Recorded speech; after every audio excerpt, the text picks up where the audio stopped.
Hello YouTube, thank you for coming to my channel. Today I want to show you how to print in the black and white on Mac.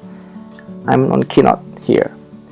Okay, today my Mac OS is, as you can see, Yosemite version 10.10 and 0.5. How to print in the black and white on Mac? Let's see. I have an example here. Click it and go to File, Print.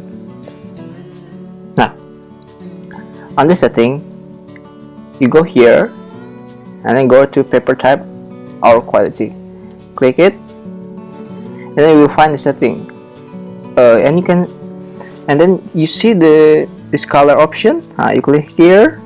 Click here. Go to color smart or RGB. After that, you can see grayscale.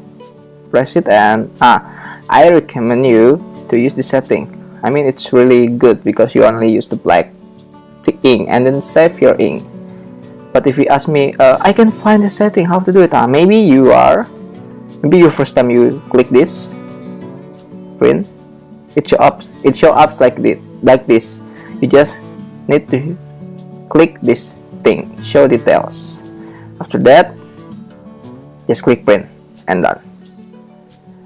Thank you for watching my channel and see you in another tutorials. Bye.